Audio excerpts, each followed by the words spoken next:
live po kayo napapanood at napapakinggan sa ating programang Bombohanay Ugto. Ang inyong pagbate sa ating mga listeners and viewers, Sir Marlon.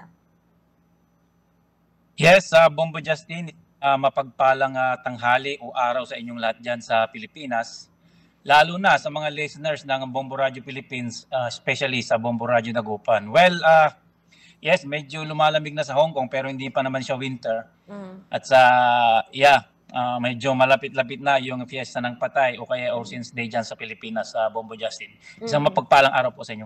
Yes po. Sir Marlon, siyempre alam niyo po kung paano i-obserba ang undas dito sa Pilipinas. Diyan po ba sa Hong Kong, kamusta naman yung observation ng okasyon po na ito diyan po sa naturang lugar? Well, ang na-observe ko dito, during my 12 years na rin dito, Bombo Justin, parang dalawa kasi yung dalawang beses sa isang taon sinicelebrate ng mga Chinese people. Sasabihin ko na kasi mga Buddhist sila, hindi sila Roman Catholic. Unang pagsiselebrate nila sa October 29 yan eh.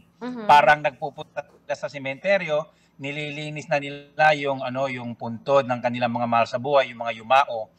At the same time, meron silang parang practices dito o pamahiin na yung nagko-costume, Halloween na costume na sila, tsaka Halloween party, pumupunta sila sa isang lugar, sa mga bar, o kaya sometimes along the street, like dito, yung sa Lam Kwai Fong, at naka-costume party sila, naka-costume Halloween sila, at nagpa-party-party, nagiinom, kumakain, ganun ang na-observe ko. Pero, prior to that, kasi gabi ginagawa yon, araw pa lang, nagpupunta na sila sa mga sementeryo at naglilinis ng puntod ng kanilang mga sabuhay. Yung mga iba, may mga nagpapadasal din pero hindi ko na na-observe yun kasi bawal na akong lumapit kapag dinadrive ko yung aking mga boss o aking mga employer. At ang pangalawa naman, sa April 4, meron pa silang tinatawag na Qingming Festival sa April 4. Ganun din. Pero by April 4, wala nang mga costume party na nagpa-party-party o nagbabarbar dyan along the streets of Hong Kong, Bombo Justin. So, ibig sabihin, sir, hindi katulad po dito po sa Pilipinas, yung observation ng Pista ng Patay dyan po sa Hong Kong.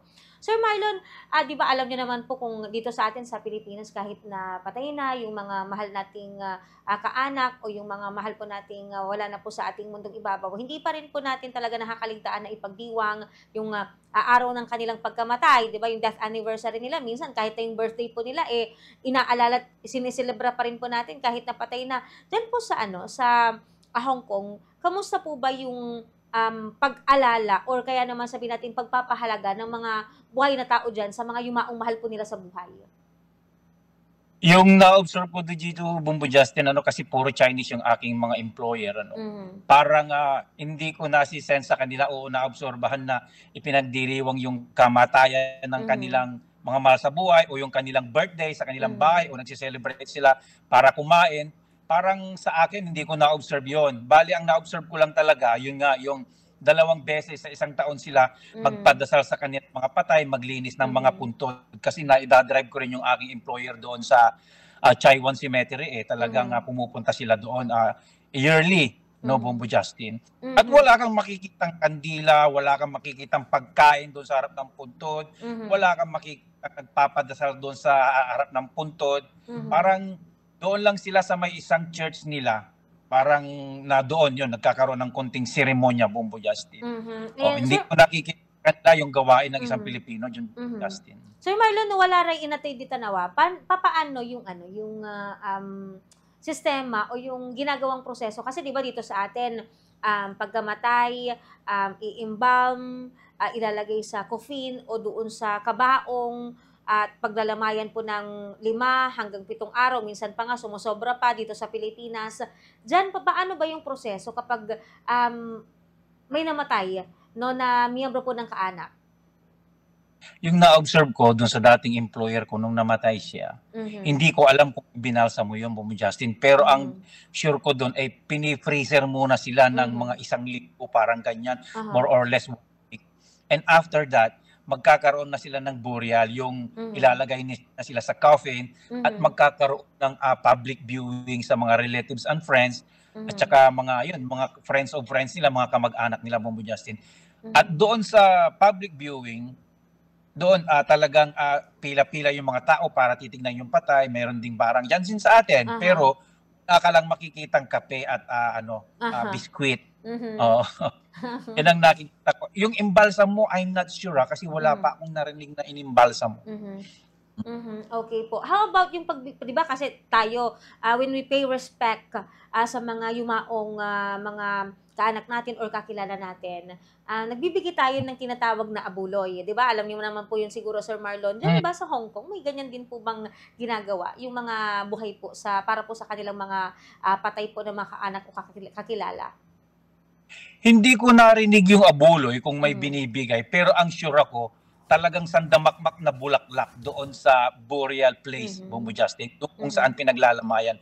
At dito hindi pinaglalamayan sa bahay, Bumbo Justin eh. mhm,